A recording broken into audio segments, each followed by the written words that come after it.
Hello, all of you risk takers and truth seekers to the podcast Life, the Battlefield. Today we're going to talk about falling in love with who? With a con artist. Needless to say that lockdowns in past couple of years and all these separations from the people putting us in position of love online. That's correct. We've been glued by our eyes and ears to the single source of information, the screen. TV, computer, laptop, iPad, any type of tablets, but not in a person. And what happens when people become lonely? They fall in love. So let's go talk about today what it means to fall in love with a con artist. Investigation. Facts, no opinions. How lonely are we today when the entire world is available to us as in the palm of our hand? And it's so small, particularly with the use of social media, when everything and everyone is so close to us. Question is, are you in a relationship? Or perhaps this is a rhetorical question. Why I'm asking this? Because we all need love. And we all yearn for that special someone who will understand, respect, and adore us. Is it possible to find a love on the internet? And what about social media? How cautious should we be, or do we have to be? That's all questions you need to answer for yourself. My question is, have you ever heard of Mona or Hajia? For real. Her name is Mona Face Montrage, also known professionally as Mona For Real or Hajia For Real. Of course, she's a very well-known figure, online influencer in Ghana entertainment business. She was born on June 26, 1992.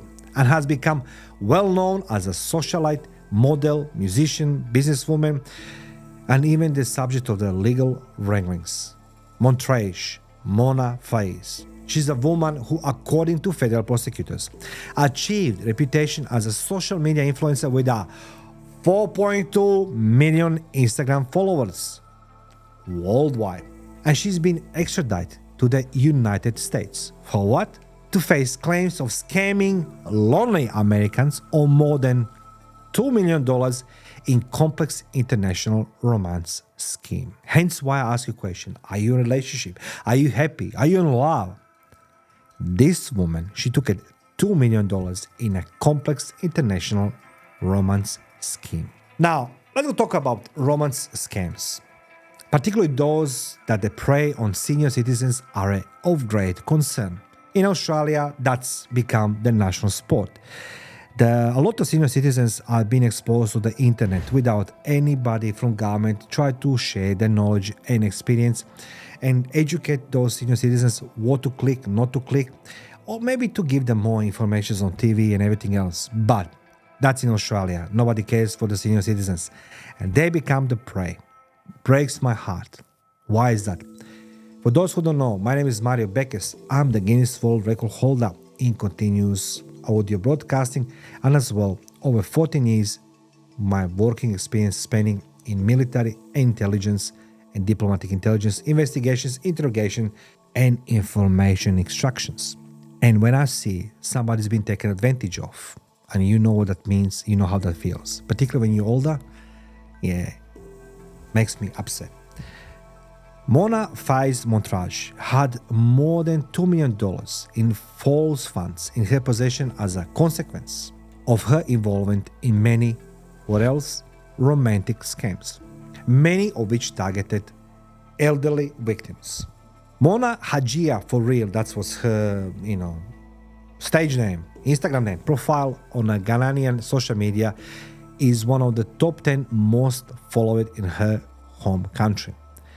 However, she was arrested on American charges and extradited from the United Kingdom.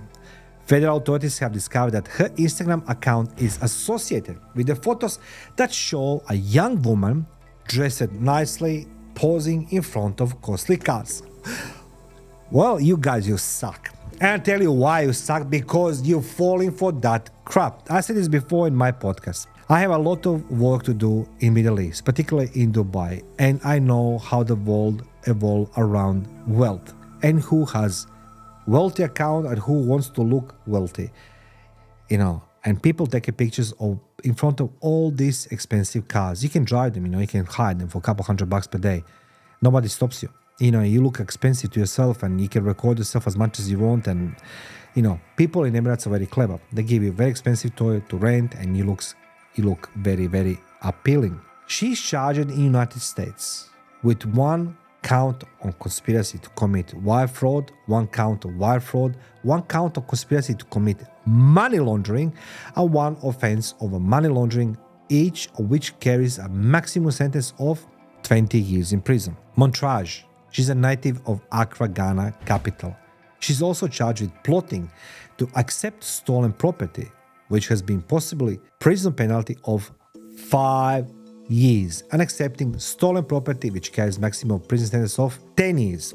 Now, from 2013 to 2019, Mona was a member of criminal organization, or they call Enterprise, based in West Africa, that committed a series of fraud against Americans, including romance scams.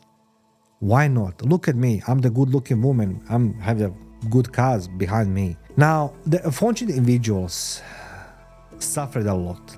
Victims of enterprise romance scams were typically fragile, aged, and lonely people. The enterprise frequently conducted out romance scams by sending victims emails, SMS, and social media communications that led them to feel they were in a romantic relationship. Now, if you go 30 years back, you need to write a letter. You need to take the picture and send somebody. It was much more difficult. Today, you don't need to go into school to seduce somebody. You just put some chick like this one. I mean, she's clever. She was clever. They all think they're clever. But sooner or later, you fall you become the victim of your own success. That gang group called the Enterprise gained their victims' trust by convincing them that they were in romantic relationship. Maybe because they asked AI chat GPT to write a letter for them. Now, they leveraged their trust to mislead the victims into sending money to bank accounts controlled by the Enterprise members. In addition to romance plots, their strategy employed other things, such as payments to transport gold to the United States from abroad, payments to end the fictitious FBI unemployment investigations, and payments to help fictitious United States Army officers receive money from Afghanistan. Yeah, I know. Mona Fraser Montrage was a member of the criminal organization that preyed on a senior citizen through love frauds. These frauds can be devastating to their vulnerable victims, both emotionally and financially. Now, I want to talk about something what's happened with the marriage certificate of one victims. These people don't care for you. Nobody online they care for you. I'll tell you this right now because I'm doing a lot of investigation on a daily basis. If you go online and you believe in something on a first, that's your problem. That is your problem. You should do due diligence. You should at least do the reverse search on image of somebody who sends you image. Or you should at least check the email, Copy paste email, put in Google search database, it's going to show you where that email is related and how it's related. But after all, if something's too good to be true, usually it is. But it's not just taking the money. Mona couldn't care less. Her and her Tamagotchis, and all this big criminals gang, she's replaceable. She's just a woman who looks good and she's been exposed as somebody who attracts the elderly men into that entrapment. But that being said, don't forget one thing. The gang members stay same.